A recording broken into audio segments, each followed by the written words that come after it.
Había algo en la estructura de mi vida que siempre me pareció inquebrantable, una especie de arquitectura emocional que consideraba a prueba de cualquier sismo. Durante casi 2 décadas, creí que había construido no solo un hogar, sino un santuario de lealtad y estabilidad en las afueras de Ciudad Argentea. Mi esposa, Lorena, era el eje sobre el cual giraba mi mundo. Ella era la mujer que había conocido en la universidad, la compañera que había estado a mi lado mientras yo escalaba posiciones en la firma de ingeniería, y la madre que, según yo, adoraba a nuestro único hijo, Adrián.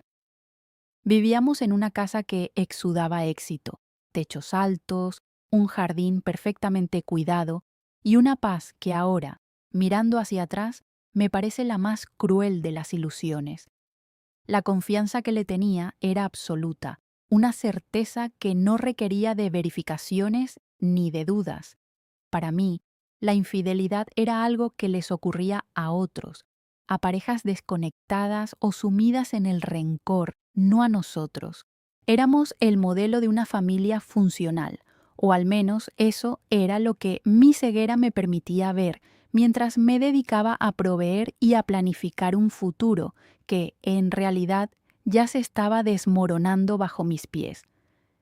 La caída comenzó no con una sospecha propia, sino con el rostro pálido de mi hijo de 16 años.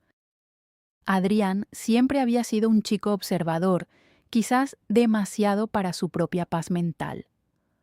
Una tarde, al regresar de la oficina, lo encontré sentado en el estudio, con la mirada perdida en la pantalla de una tableta que no era la suya.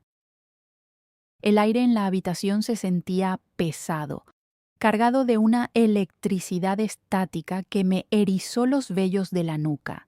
Cuando me vio, no hubo el habitual saludo animado, solo hubo un silencio sepulcral que me heló la sangre.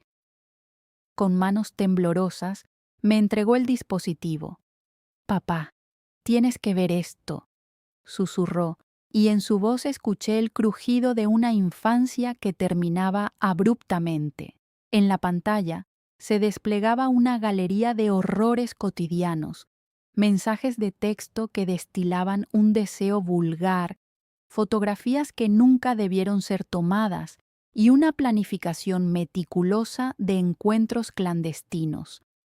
Lorena había dejado su cuenta de mensajería abierta en la tableta compartida de la casa. Mi hijo había visto cosas que ningún hijo debería ver jamás. Había leído cómo su madre se burlaba de mi exceso de trabajo y cómo describía sus escapadas con un hombre llamado Julián, un supuesto colega de su club de lectura. El mundo, tal como lo conocía, se fragmentó en 1000 pedazos en ese preciso instante. El dolor inicial fue rápidamente devorado por una furia fría y calculadora. No confronté a Lorena esa noche, ni la siguiente. En lugar de eso, me sumergí en una investigación que consumiría cada gramo de mi energía. Mientras ella me besaba al llegar a casa y me preguntaba por mi día, yo sentía un asco profundo que apenas lograba ocultar bajo una máscara de cansancio profesional. Contraté a un investigador privado, un hombre que no hacía preguntas y que se especializaba en desenterrar la suciedad que la gente cree haber enterrado profundamente. Durante 2 semanas, recibí informes diarios que confirmaban la magnitud de la traición. No era un desliz momentáneo, ni una debilidad pasajera. Era una vida paralela que llevaba más de 2 años funcionando. Seguí sus movimientos a través de los GPS, analicé sus estados financieros y descubrí que incluso utilizaba dinero de nuestra cuenta de ahorros conjunta para pagar hoteles de lujo y regalos para su amante. Cada nuevo dato era un clavo más en el ataúd de mi piedad. Me convertí en un espectro en mi propia casa, observándola a través del lente de la evidencia, esperando el momento exacto para atacar con la precisión de un cirujano que extirpa un tumor. El clímax de mi odio tuvo lugar en el Hotel Residencial del Valle, específicamente en la habitación 412. Gracias a la información del investigador, supe que se reunirían allí un viernes por la tarde, bajo la excusa de un seminario de trabajo que Lorena supuestamente debía atender. Llegué al hotel con una calma que me asustaba a mí mismo. Cuando abrí la puerta con la tarjeta duplicada que había obtenido bajo soborno, el tiempo pareció detenerse. La escena fue dantesca. La confrontación no fue solo de palabras, fue una explosión de violencia contenida que se desbordó en un instante. No puedo decir que me arrepiento de la fuerza que utilicé para sacar a ese hombre de la cama, ni del terror puro que vi en los ojos de Lorena mientras ella intentaba cubrirse, gritando mi nombre como si fuera un conjuro que pudiera detenerme. No hubo diálogo, solo el sonido del impacto y la respiración agitada de un hombre que había perdido la razón. En ese cuarto impregnado de perfume barato y traición, no solo golpeé al amante, destruí el último vestigio de humanidad que sentía por la mujer que tenía enfrente. Los dejé allí, en la miseria de su propia exposición, con la promesa silenciosa de que ese era solo el principio de su fin. Al día siguiente, inicié lo que mi abogado llamó una acción legal quirúrgica. No quería simplemente el divorcio, quería su aniquilación civil. Había pasado años poniendo todas nuestras propiedades a mi nombre o bajo fideicomisos que yo controlaba, una precaución de negocios que ahora se convertía en mi arma más letal. Gracias a los acuerdos prenupciales que ella firmó sin leer con cuidado hace 2 décadas y a las pruebas irrefutables de su malversación de fondos familiares para financiar su aventura, mis abogados lograron asfixiar cualquier posibilidad de reclamo económico.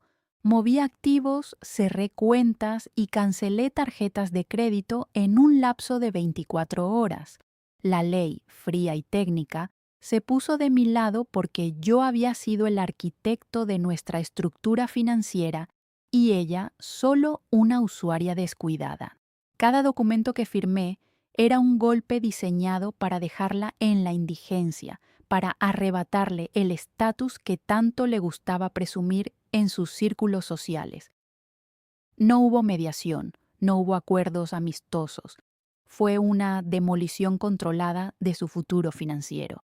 La ejecución de su expulsión fue un acto de crueldad coreografiada.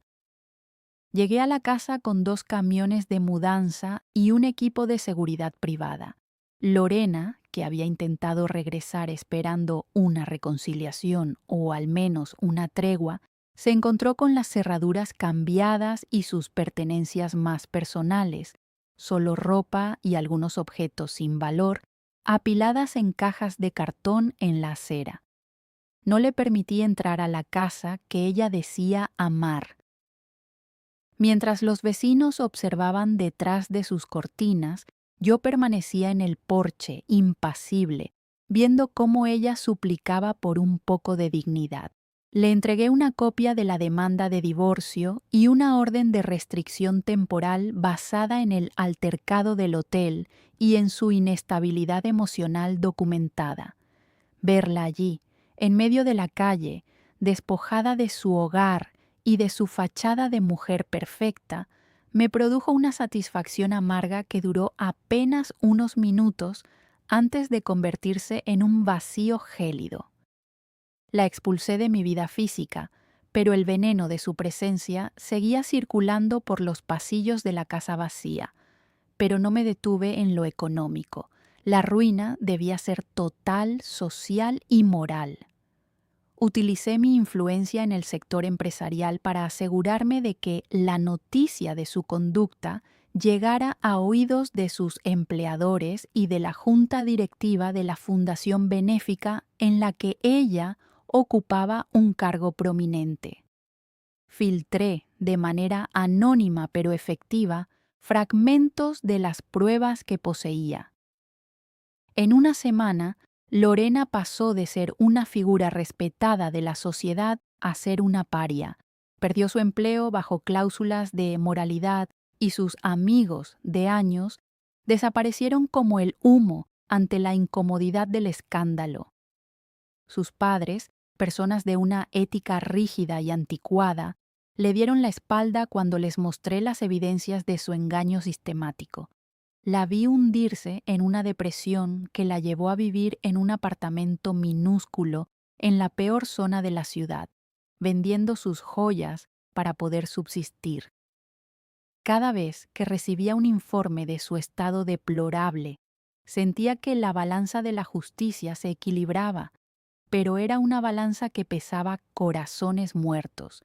La había borrado del mapa social y financiero, cumpliendo mi promesa de no dejar piedra sobre piedra de la vida que ella había traicionado. Sin embargo, el costo de mi venganza no se midió en dólares ni en reputaciones, sino en el alma de mi hijo. Adrián, el mismo joven que me entregó la primera pista, se convirtió en la víctima colateral de mi guerra sin cuartel.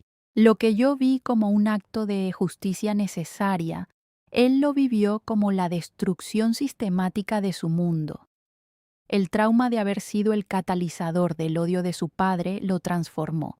El chico alegre que solía hablar de astrofísica y deportes se volvió un extraño silencioso que apenas salía de su habitación. Lo vi marchitarse día tras día, cargando con la culpa de haber destruido a la familia por haberme contado la verdad. Mis intentos de acercarme a él fueron rechazados. Para Adrián, yo ya no era el padre protector, sino un hombre capaz de una crueldad que lo aterraba.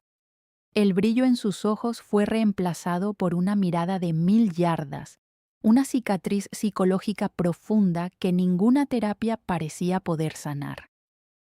La violencia que presenció y la frialdad con la que ejecuté mi plan dejaron en él una marca indeleble.